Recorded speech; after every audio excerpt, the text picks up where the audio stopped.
everyone, this is Dr. Praveen Patil here.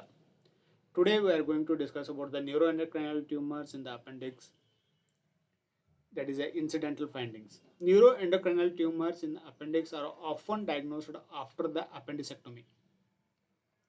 Then what will be our approach then? When to go for the completion of right hemicolectomy?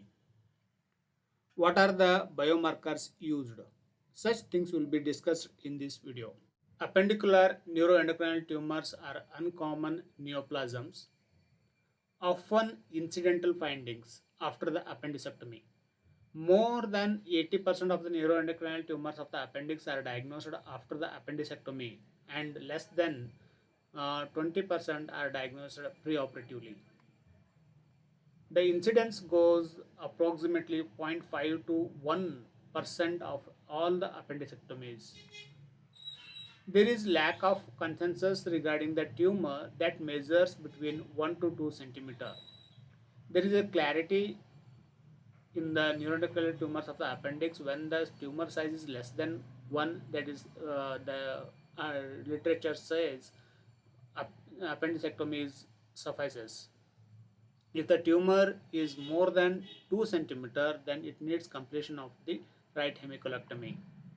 In the tumors between the 1 to 2 centimeter, then the size of the tumor grading, presence of the lymphovascular invasions, and the involvement of the mesoappendix, that is mesoappendix infiltrations, need to be considered for the completion of right hemicolectomy.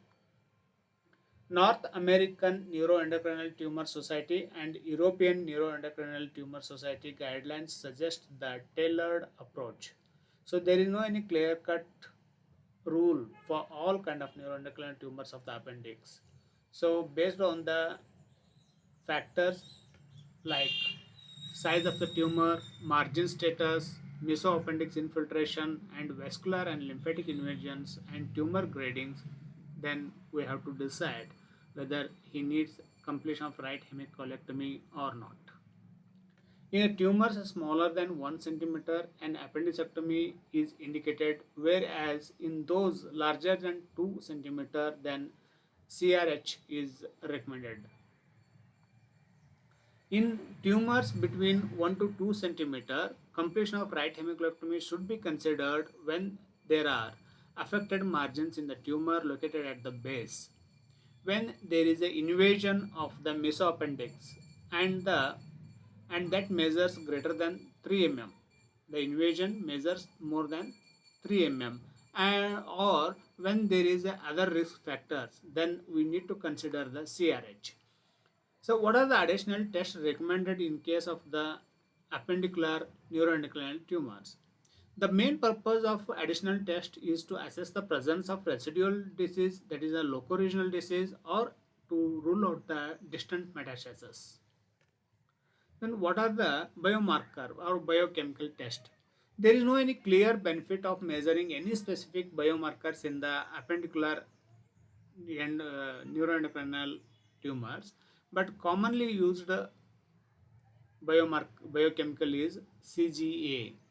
So usually CGA remains normal in the low proliferative potential growths. So another test is Ki67 index. Ki67 is a protein that found in the nucleus of the cells that are actively dividing.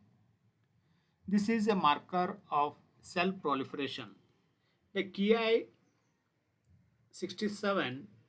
if it is less than 10 to 14%, then it is indicative of low proliferative. If it exceeds more than 30, then that is an indication like high proliferative growths. Coming to the nuclear medicine imaging, gallium 68 dotatate PET scan is a functional imaging used to diagnose the stage of neuroendocrine tumor. Gallium 68 dotatate binds with the somatostatin receptors, which are often present in the neuroendocrine tumor cells. So this will help us to understand the curative resection and to rule out the distant metastasis. That is GA68 dotatate PET scan. Then what are the indications for completion of right colectomy?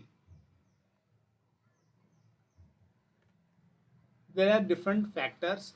The first one is tumor size, and next one is the margin, and next one is the mesoappendix, next one is the vascular or lymphatic invasions, and lastly the TNM classification. Coming to the tumor size, the rate of lymph node metastasis was 12.1%, 38.5%, and 61% for the tumors measuring less than 1 centimeter, 1 to 2 centimeter, and more than 2 centimeters respectively. There is a consensus on not performing the hemicolectomy in the tumors that measures less than 1 centimeter, as these patients are considered cured and do not require follow-up. On the other hand, hemicolectomy should always be considered for tumors that measures more than 2 centimeter. Next one is the mesoappendix invasion. Lymph node metastasis rate of 30.3% when the mesoappendix invasions was present, and 26.2% when it was absent. So the difference is hardly 4% when there is a LNM was present. Hence, mesoappendix invasion is present. Hence, the involvement of the mesoappendix or invasion of the mesoappendix doesn't hold any significant difference in the LNM occurrence. The next one is positive margin. The tumor could remain in the cecum area, then CRH is recommended. So rather than the mesoappendix invasion, the positive margin has more importance. So if the margins are positive, then the CRH has to be recommended. Vascular and lymphatic vessels in involvement. There is no data to suggest more aggressive disease when it is present. So apart from vascular margin and tumor size are more indicative of CRH, and vascular or lymphatic vessel involvement and mesoappendix involvement are less indicative or less important or less significant. So this is about the neuroendocrine tumors of the appendix after appendicectomy. So thanks for watching the video.